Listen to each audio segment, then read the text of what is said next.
You're listening to That Home Loan Hub. I'm Zibuni Salimova, here to make home loans and property investing simple, smart and stress-free. Let's get you closer to your property dreams. A lot of the times when I'm doom scrolling the internet, I come across this beautiful page where it talks about how to make an offer on a property, or, oh my God, I've just made an offer on a property and the real estate agent rang me and it's a multi-offer. What do I do? Is the real estate agent lying to me? So, anyways, this is the episode for you to listen up if you ever wondered about the multi-offers. I've got Megan Love in the house. Hello, Megan. Hello. Sorry, I forgot your other part of the surname. That's okay. Megan Howell. Love, I don't mind. I just refer to you guys as Mr. and Mrs. Love. Yeah, we sometimes use that. Yes. So, Megan, as a real estate agent that's not dodgy, that doesn't have a bad reputation, because you guys do, I'm sorry to say, but overall, apparently real estate agents rate a little bit higher than prostitutes. So, oh my gosh, I guess we all provide a service. But you know what I mean? Like, obviously, I love you guys. I love your work. I've been dealing with you for a while now, and I can see how genuine you are, how trustworthy you are. So let's demystify some of that stuff. Multi-offer situations. How does it even happen? What happens when people put an offer? And do you have any relatable stories you can share with us today? Yeah, sure. I mean, a lot of the time when a property is in a campaign, it's automatically in a multi-offer situation. Like if you were in a deadline, a tender or an auction campaign, you would expect to compete against other people. So we don't have to do a multi-offer form specifically for those situations. But sometimes after the campaign, there might be a period of time where the property is still on the market. We're still marketing it every Sunday, and the vendor might have put a price on it, which might have re-engaged interest in the property.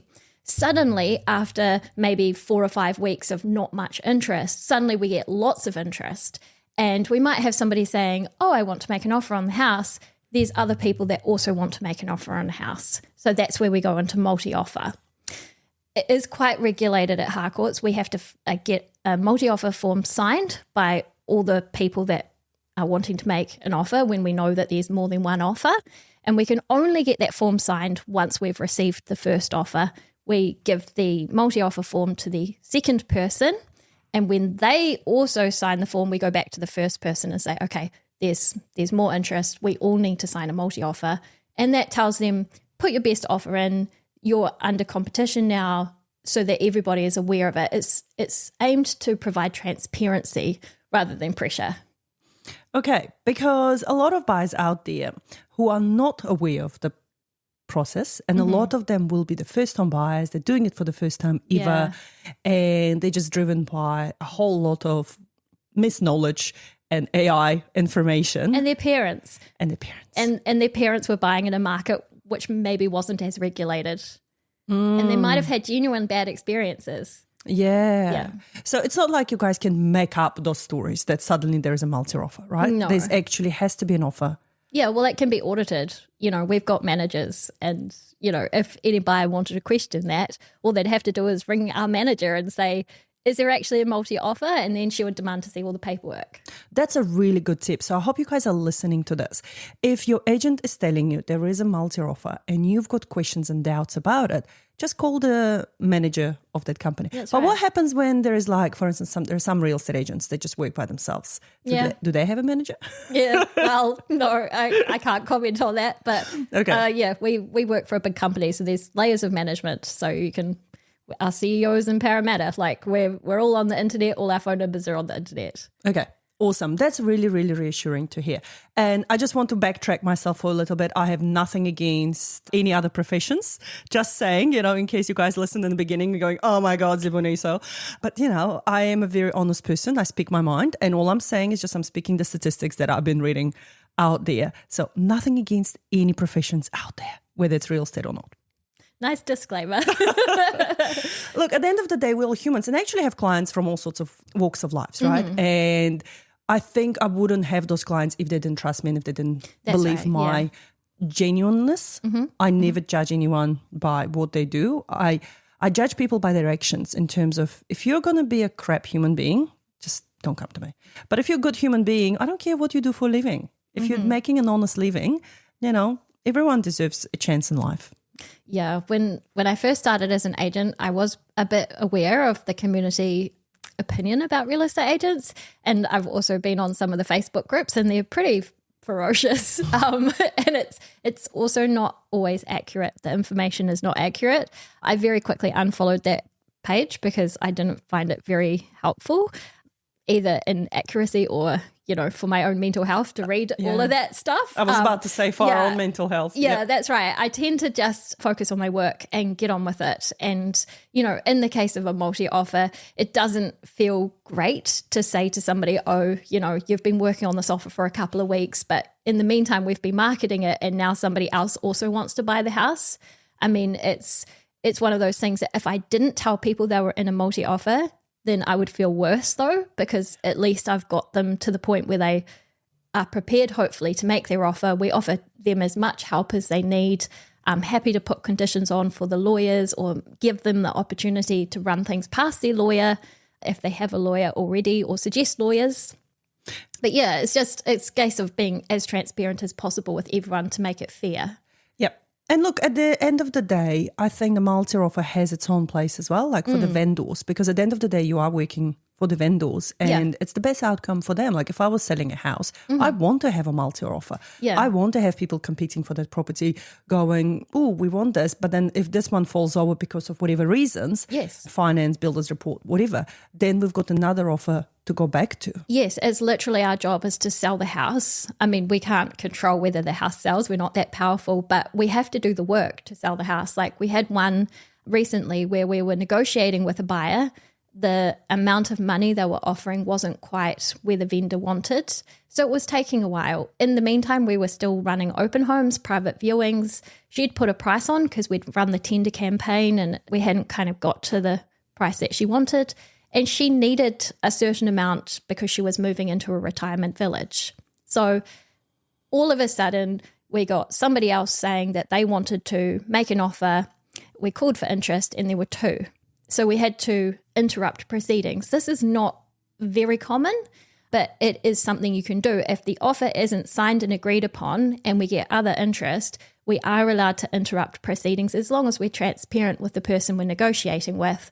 Everybody had to sign a multi-offer to acknowledge that they understood this and that they'd had a chance to seek legal advice. And then we presented the other offers to the homeowner and she actually chose one of the other offers, but it was conditional. And she said, cool, I can stop open homes. And we were like, well, you can stop them, but it's best practice to continue. And she was like, okay, I trust you, I'll continue with open homes. And we were like, yeah, because what if something happens with those conditions and the offer doesn't go through? So she was like, okay, fine. So we carried on with open homes and something did happen with that offer. The person decided not to proceed. And that was fine. We just said to the person, hey, look, you just need to tell us via your lawyer because it had been accepted.